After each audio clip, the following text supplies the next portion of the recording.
Hi friends, அரிசி நொய் உப்புமா செய்யலாமா? அதுக்கு அரிசியை கழுவி காய வச்சு இந்த மாதிரி எடுத்துக்கோங்க. இதை நொய்யாக வச்சுக்கோங்க.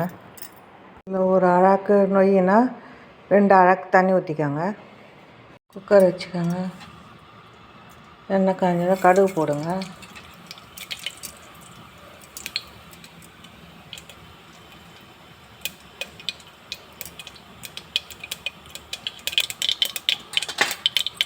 கடுகு கொஞ்சம் கடலைப்பருப்பு போட்டுக்கோங்க. கொஞ்சம் உளுத்தம் பருப்பு போட்டுக்கோங்க.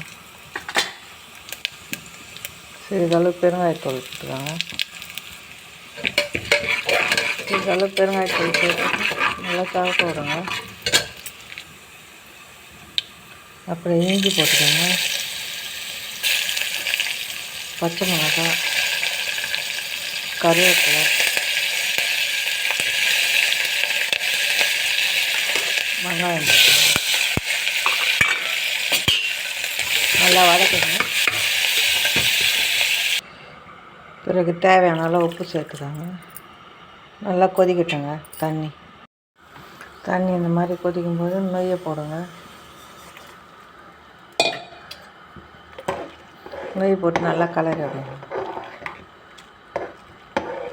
நல்லா 2 விசில் விடுங்க. நல்லா வெந்துடும். நொய் உப்புமா ரெடி ஆகிடுச்சுங்க. பிடித்திருந்தால் லைக் பண்ணுங்கள், ஷேர் பண்ணுங்கள், சப்ஸ்கிரைப் பண்ணுங்கள்.